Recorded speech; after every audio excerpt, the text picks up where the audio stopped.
আমরা আমাদের এলাকা সম্পর্কে বলে থাকি ধান নদী খাল এই তিন নিয়ে আমাদের বরিশাল।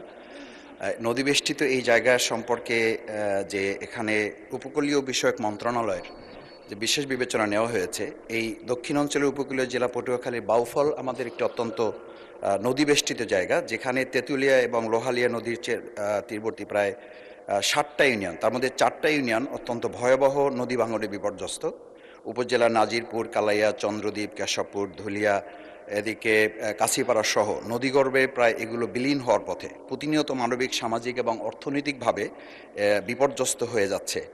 নদী ভাঙনের ফলে আমাদের কবরস্থান সহ মসজিদ, মাদ্রাসা, স্কুল, মন্দির এগুলো আমাদের ভাঙনে বড় বড় অঞ্চলগুলো ইতিমধ্যে চলে গেছে।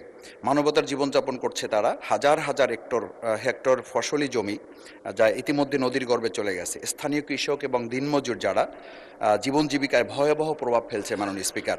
সে জায়গায় আমরা বিশেষভাবে লক্ষ্য করছি যে আমাদের কয়েকটি প্রতিষ্ঠান সহ শিক্ষার্থীদের স্কুলে ছুটে যাওয়ার হার এখন কমে যাচ্ছে। কমিউনিটি হাসপাতাল, স্থানীয় বাজার, এমনকি মানুষের শেষ চিহ্ন কবরও নদীতে বিলীন হয়ে গেছে। গ্রামীণ কাঁচা রাস্তা, কাঁচা পাকা রাস্তা, ভেরিবাঁধ, ওয়াবদা সহ যোগাযোগের অসংখ্য নদী সড়কগুলো নদী ভাঙনের ফলে বিচ্ছিন্ন হয়ে আছে।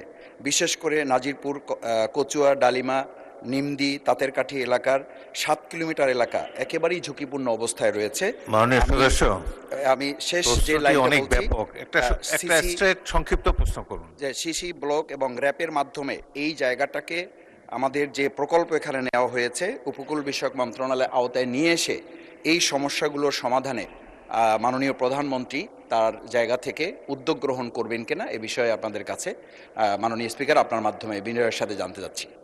মাননীয় প্রধানমন্ত্রী। ধন্যবাদ মাননীয় স্পিকার, ধন্যবাদ মাননীয় সংসদ সদস্য আপনার একটি গুরুত্বপূর্ণ প্রশ্নের জন্য। আপনি আপনার এলাকার যে সমস্যার কথা বলেছেন সেটি শুধু আপনার এলাকার সমস্যা নয়, বাংলাদেশের বহু মানুষ আছে। এমনকি আমার যেটা ডিস্ট্রিক্ট, সেই বগুড়াতেও সারিয়াকান্দি অঞ্চলে এইরকম নদী ভাঙনের সমস্যা রয়ে গিয়েছে মাননীয় স্পিকার।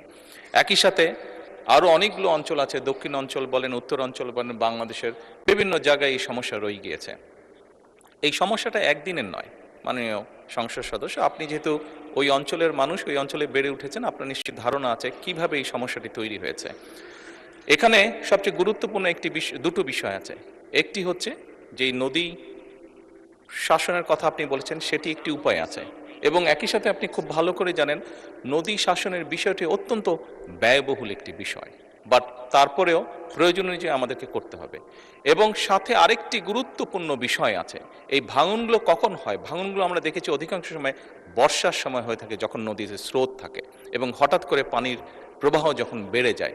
এবং সেই জন্যই মাননীয় সংসদ সদস্য, আপনি নিশ্চয়ই অবগত আছেন, আপনার ধারণা আছে, না দেখে থাকলেও ধারণা আছে, শহীদ রাষ্ট্রপতি জিয়াউর রহমান এই সমস্যাটিকে সমাধানের জন্য খাল খনন কর্মসূচি শুরু করেছিলেন ওনার শাসনের সময়।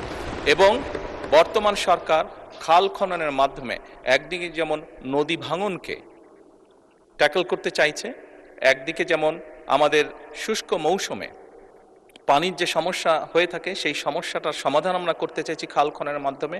ঠিক একইভাবে আপনার নিশ্চয়ই ধারণা আছে, যেহেতু গ্রাম অঞ্চলে আপনি বেড়ে উঠেছেন, অনেক সময় এমন অনেক জায়গা আছে যেখানে বর্ষাকালেও কৃষক পানি পায় না, বর্ষার সময়ও তাকে পানির জন্য কষ্ট করতে হয়। সেই জন্য আমাদের সেচ সুবিধা দেওয়ার জন্য খাল খনন একটি অত্যন্ত জরুরি প্রকল্প।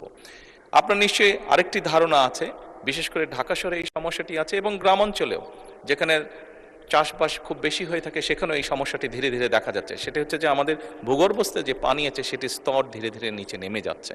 এই সবগুলো বিষয়কে যদি আমরা অ্যাড্রেস করতে চাই, তাহলে অবশ্যই নদী শাসন যেমন একটি প্রয়োজন নদী ভাঙনকে রোধ করার জন্য, ঠিক নদীতে যখন পানির প্রবাহ বেড়ে যায়, স্রোত বেড়ে যায়, যার কারণে নদী ভাঙন হয়ে থাকে, সেই স্রোতটিকে যাতে আমরা মোটামুটি কন্ট্রোলে আনতে পারি, সেই পানিটিকে যাতে আমরা পানিতে যেটা হঠাৎ করে পানি বেড়ে যায় বর্ষার সময়, সেটিকে যাতে আমরা ঠিকভাবে সারা দেশে